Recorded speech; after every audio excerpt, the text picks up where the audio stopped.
Ciao a tutti, sono Michael e benvenuti in InPods. Oggi vorrei dedicare un po' di tempo per darvi dei consigli su come sfruttare al meglio i nostri video. Ci sono tante strategie possibili e quelle che sceglierete dipendono dal vostro personale metodo di studio. La tattica di apprendimento più ovvia è la ripetizione ed il ripasso della materia. In un solo video c'è un vasto patrimonio di informazioni. Espressioni idiomatiche, verbi frasiologici, vocaboli, strutture grammaticali e molto altro. Dopo aver familiarizzato con uno dei video, ad esempio, potreste cambiare dei verbi, vocaboli e tempi nel testo per creare una nuova storia personale, utilizzando quello che avete imparato, adattandolo ai vostri bisogni. Questo dimostra un apprendimento autentico e non una semplice memorizzazione. L'apprendimento di una lingua non è una cosa lineare. Quando i bambini piccoli imparano a parlare la loro lingua madre, non studiano la grammatica. Imparano tramite esperienze usando una combinazione di sensi. Balliamo e cantiamo proprio per questo motivo quando insegniamo ai bambini piccoli. È la stessa cosa per gli adulti, che sono dei bambini cresciuti in fin dei conti. Più sensi usati quando studiate, più alte sono le probabilità che ricorderete quello che avete imparato e più alta sarà la vostra capacità di mettere in pratica questa conoscenza. Questi video non sono una panacea, ma fanno parte di un passo importante. Un altro consiglio utile è guardare pezzettini di un film o di un telefilm su un DVD o un altro formato che vi permette di attivare e disattivare i sottotitoli. Cambiare l'audio dall'inglese alla vostra lingua madre o viceversa è anche molto utile.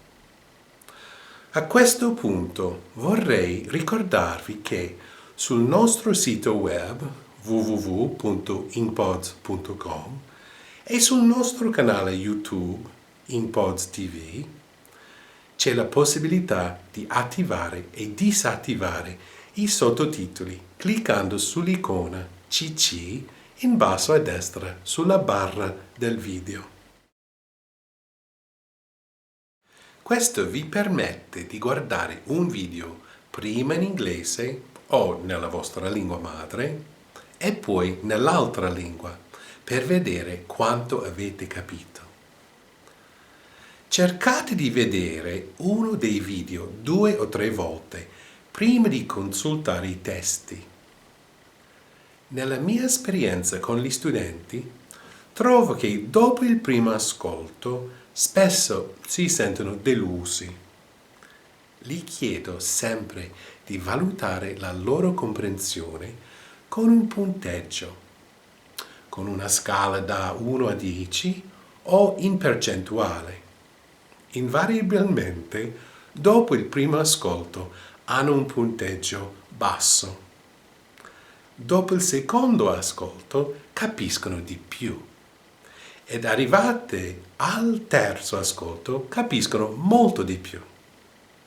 Dopo aver fatto un ripasso dei testi, quando tornano al video, spesso capiscono il 100%.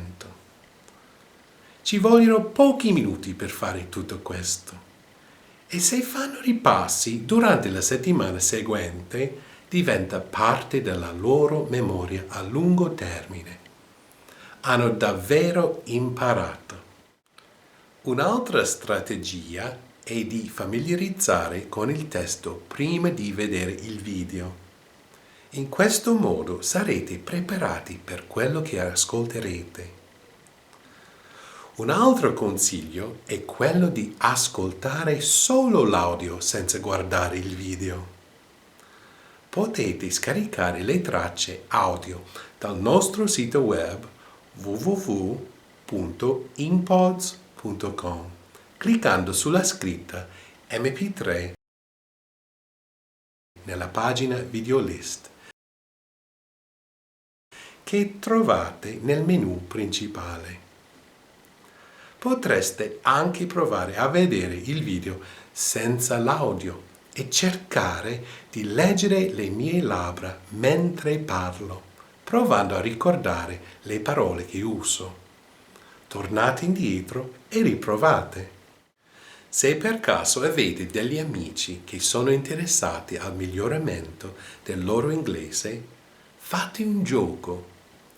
Interrogatevi l'un l'altro sui vocaboli e le espressioni. Questo è un grande metodo per memorizzare. Traducete delle canzoni. Io, ad esempio, trovo le canzoni dei Beatles particolarmente utili. Anche ascoltare passivamente è molto utile. Ad esempio, ascoltate mentre lavate i piatti o mentre pranzate. Il cervello assorbirà le informazioni automaticamente ad un livello cognitivo più profondo. Divertitevi, giocate con l'inglese. Alcune persone mi hanno detto che parlo troppo velocemente nei video, mentre altre persone pensano che io parli troppo lentamente. Vorrei ricordarvi che uno degli obiettivi di questi video è introdurre le espressioni idiomatiche tipiche. Dal momento in cui avrete più familiarità con queste espressioni, saprete che cosa significano quando le incontrerete nelle situazioni vere, per esempio nei film, quando viaggiate o quando leggete, eccetera. Esaminare anche un solo video a settimana, conoscendolo bene, darà i suoi frutti. La qualità è meglio della quantità. Infine, voglio incoraggiarvi ad apprezzare ogni piccolo passo in avanti che fate. Non sottovalutate questo fattore. Tanti piccoli passi equivalgono ad un progresso a lungo andare. Non arrendetevi. Imparare l'inglese o un'altra lingua è una cosa ammirevole. Fa bene al mondo. Ci aiuta a comprendere altre persone e aiuta a vedere noi stessi meglio. Imparare una lingua straniera può essere utile per portare pace in questo bel pianeta in cui viviamo. È tutto per ora. Alla prossima. Ciao.